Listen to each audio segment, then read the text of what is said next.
राधे राधे महाराज जी। जी भैया।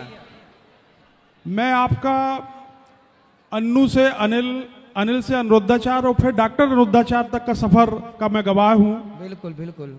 और सामाजिक और राजनीतिक जीवन में बहुत सारे ऐसे लोग हैं जो अहंकार के मद में डूबे हुए हैं जी।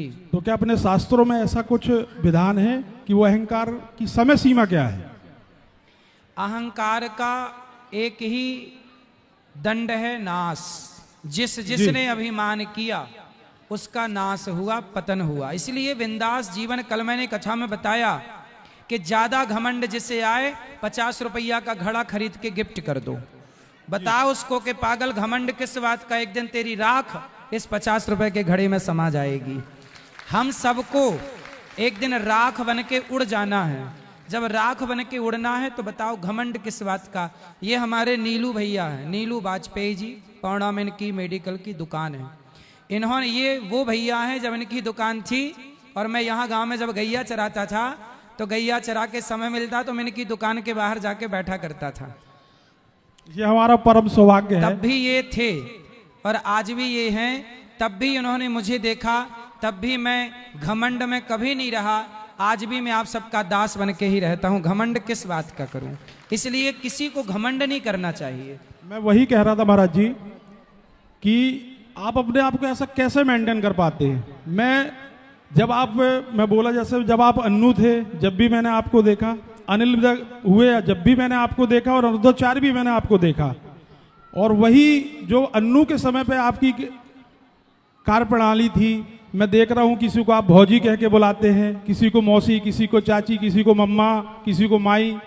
मतलब ऐसा क्या है कि आपके जो ये लक्षण है हम लोगों के अंदर आए और अहंकार हमको दूर दूर तक न छुए। ये अभिमान क्यों नहीं आता, इसका कारण है ये दास अनिरुद्ध जो है ना, मैं कभी ये नहीं मानता कि मैं करता हूं। मैं सदा ये मानता हूं, देखो आप लोगों से क्या छिपाना। यहाँ इतनी हमारी मौसी, चाची, बुआ, भौजी सब बैठी हैं हमारे गांव की। इनमें से बहुत सारी माताएं ऐसी हैं जिन्होंने मुझे अपनी गोद में खिलाया है, मुझे नंगा उघारा देखा है, मुझे गांव में मिट्टी के साथ खेलते देखा है, गैया चराते देखा है, चारा काटते देखा है, नहाते देखा है, तालाब में छलांग लगाते देखा है।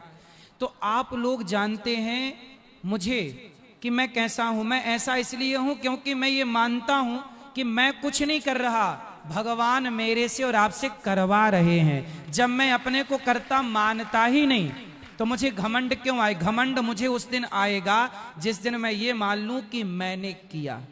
मैं करता नहीं। आप बताइए, मैं तो भीख मांगता था इस गांव में, घर घर जाकर भीख देने वाली माताएं बहनें भी यहाँ बैठी हुई हैं जिन्होंने मुझे सूपे में आटा, दाल, चावल और नमक का ढेला मुझे दिया है।